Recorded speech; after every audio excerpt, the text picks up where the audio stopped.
Hello student, welcome to my channel. तो आज हम स्टार्ट करेंगे 11th class VBT theory lecture number 9।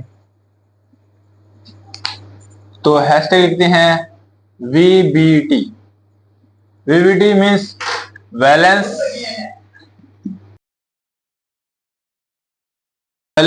Bond theory. VBT means valence bond theory.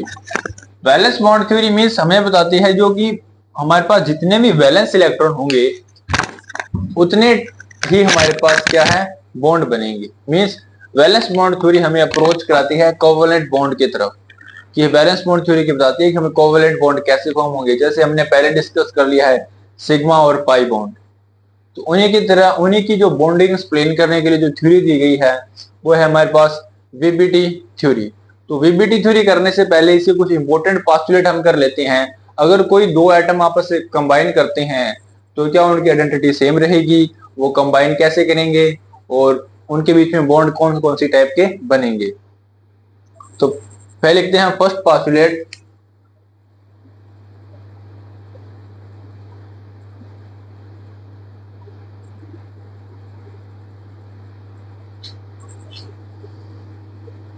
The atoms do not lose their identity in the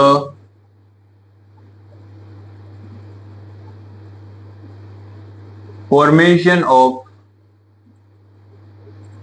molecules।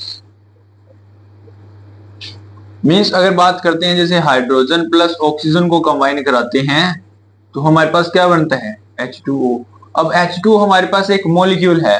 अब ये molecule बना है इसके अंदर क्यों कौन कौन से एटम से बना, हाइड्रोजन और oxygen. Means hydrogen and oxygen अपनी जो प्रॉपर्टी है वो लूज नहीं करेंगे। मीन्स जैसी प्रॉपर्टी पहले थी कंबाइन होने से पहले वो सेम ही प्रॉपर्टी उनकी रहेगी। मीन्स वो अपनी आइडेंटिटी लूज नहीं करेंगे। ऑक्सीजन है तो ऑक्सीजन ही रहेगा, हाइड्रोजन नहीं बनेगा ना फ्लोरीन बनेगा। हाइड्रोजन है तो वो हाइड्रोजन ही रहेगा। ये मतलब फर्स्ट पोस्टुलेट है। सेकंड है the bond interactions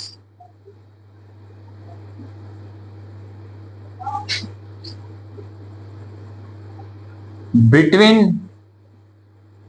two atoms due to their valence electrons। अगर दो एटम के बीच में कोई बॉन्ड इंटरेक्शन मींस बॉन्ड बनने के लिए जो भी अट्रैक्शंस होगी उसे वो होगी उनकी वैलेंस इलेक्ट्रॉन की वजह से। मींस जैसे सोडियम है वो सिंगल बॉन्ड बनाता है, mean single positive charge negative charge.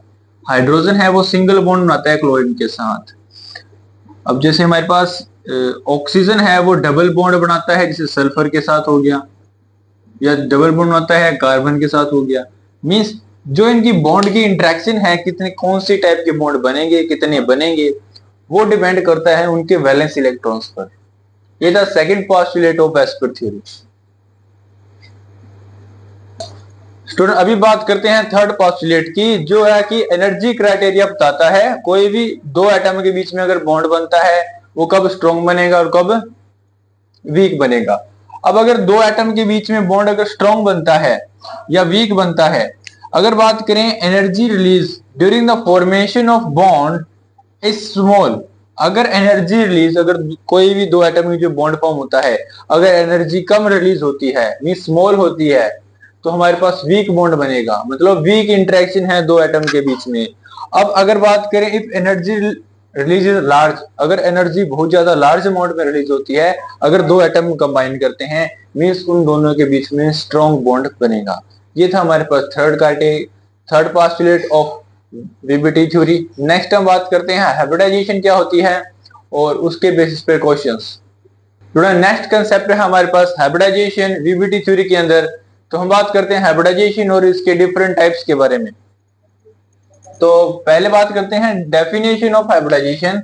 Hybridisation क्या है, the process of intermixing of orbitals of slightly different energies as to redistribute their energy and resulting to formation of new set of orbitals of equivalent energy and shape। Means कि हमारे पास क्या है कि जैसे मान लो कि कुछ ऑर्बिटल्स हैं, जैसे मान लो मैं s ऑर्बिटल है हमारे पास, या p ऑर्बिटल्स है, या p के 3 ऑर्बिटल्स होते हैं, px, py, pz। मीन्स ये तीनों ऑर्बिटल आपस में क्या करेंगे, एनर्जी को रिडिस्ट्रीब्यूट करेंगे। और जैसे इंटरमिक्सिंग है हमारे पास, जैसे s ऑर्बिटल है, p का px orbital, py, pz orbital, इस तरह जो स्लाइटली डिफरेंट एनर्जी के जो भी ऑर्बिटल्स होंगे वो आपस में इंटरमिक्स हो जाएंगे और इंटरमिक्स होकर न्यू सेट ऑफ ऑर्बिटल्स बनाएंगे, जिनके अंदर हर एक ऑर्बिटल्स की हमारे पास क्या है, जिसमें हर एक orbital new set of orbitals बनाएंगे जिनके अंदर हर एक ऑर्बिटल की एनर्जी सेम होगी और उनकी शेप भी लगभग सेम, मतलब शेप भी उनकी सेम ही होगी। उन्हें हम बोलते हैं हाइब्रिड ऑर्बिटल। ये हमारे पास क्या है, हाइब्रिड ऑर्बिटल्स। जो हाइब्रिडाइजेशन के फिनोमेना के थ्रू बने हैं उन्हें हम हाइब्रिड ऑर्बिटल बोलते हैं। और जो हाइब्रिडाइजेशन है हमारे पास डिफरेंट टाइप्स की है। जैसे फर्स्ट है हमारे पास sp हाइब्रिडाइजेशन, फिर है sp2 hybridisation, sp3, sp3d and sp3d2 and sp3d3 hybridisation है। तो हाइब्रिडाइजेशन के बारे में हम डिस्कस करेंगे विद देयर टाइप्स।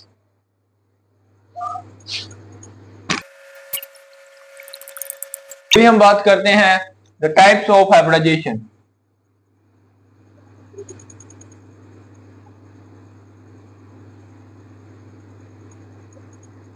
तो बात करते हैं डिफरेंट टाइप्स ऑफ हाइब्रिडाइजेशन, जिसके अंदर फर्स्ट है हमारे पास sp हाइब्रिडाइजेशन।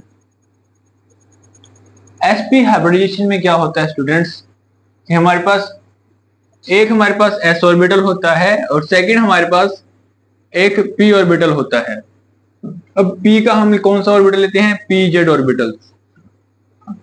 ये pz और ये s ऑर्बिटल, अगर ये दोनों कंबाइन करेंगे तो हमारे पास एक न्यू सेट ऑफ ऑर्बिटल्स बनाएंगे जो कि जिसके अंदर एक s ऑर्बिटल और एक p ऑर्बिटल कंटेन करेंगे। तो उसे हम बोलते हैं sp हाइब्रिडाइजेशन। और इसकी जो हाइब्रिड ऑर्बिटल कुछ इस तरह से बनेगा, मैंने दो ऑर्बिटल्स थे, ये छोटी एक पूरा, मतलब देखना स्टूडेंट कि ये जो बनता है ये एक ऑर्बिटल बन गया और इसके साथ कॉम्बिनेशन में सेकंड वाला ऑर्बिटल बन गया, और ये हमारे पास लीनियर स्ट्रक्चर के अंदर होगा। क्या होगा, इसकी स्ट्रक्चर क्या होगी, लीनियर स्ट्रक्चर में ये प्रेजेंट है। अगर हमारे पास sp हाइब्रिडाइजेशन होता है तो जो भी कंपाउंड बनेगा या जो भी ऑर्बिटल होंगे वो एक लीनियर स्ट्रक्चर के अंदर अरेंज होंगे, जिनके अंदर एंगल कितना है, 180 डिग्री। ये हमारे पास क्या है, sp हाइब्रिडाइजेशन, जिसके अंदर एक s और p ऑर्बिटल कंबाइन करते हैं। सेकंड बात करते हैं हम sp2 हाइब्रिडाइजेशन।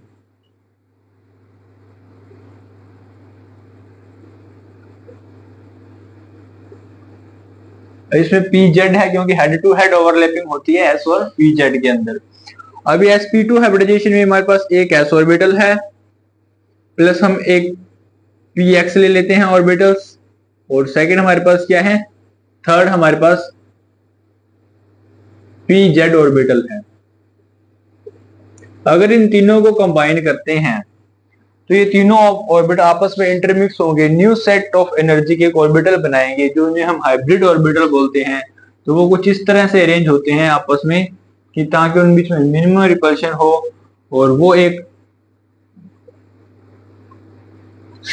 3D जैसे एक प्लेन के अंदर, मीन्स एक प्लेन के अंदर ट्रायंगल बनाते हैं, तो इनके अंदर एंगल 120 है। स्ट्रक्चर का नाम है trigonal planar. Means trigonal planar shape के अंदर वो क्या होंगे, अरेंज होंगे। अगर हमारे पास sp2 हाइब्रिडाइजेशन होती है, कोई भी मॉलिक्यूल जो आपस में sp और s और p ऑर्बिटल कॉम्बिनेशन से हाइब्रिडाइजेशन करते हैं।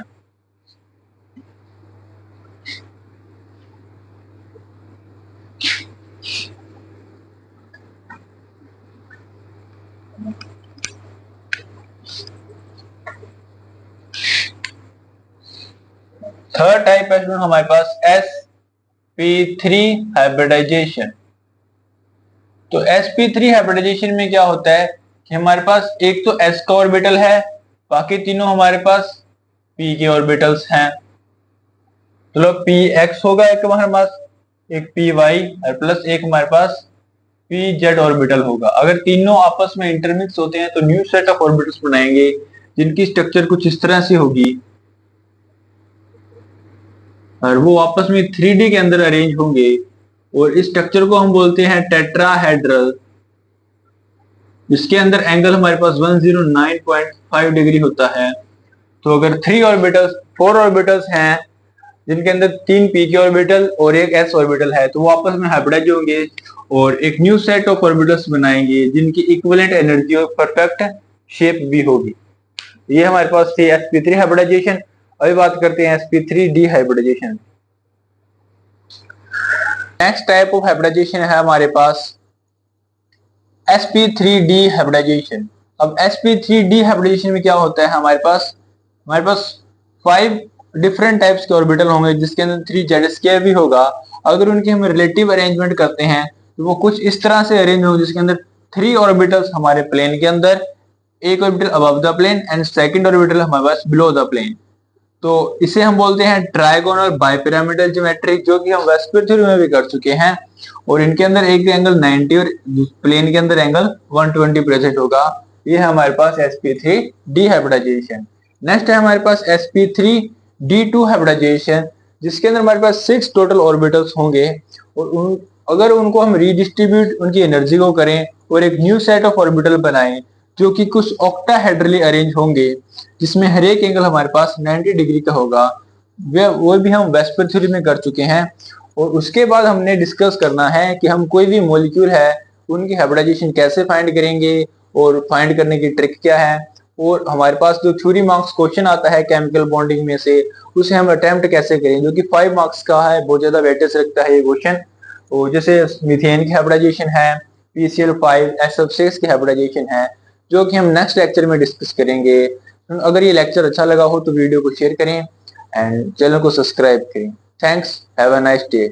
और नेक्स्ट लेक्चर में हम करेंगे applications of hybridization to find the molecular symmetry and the trick to find hybridization.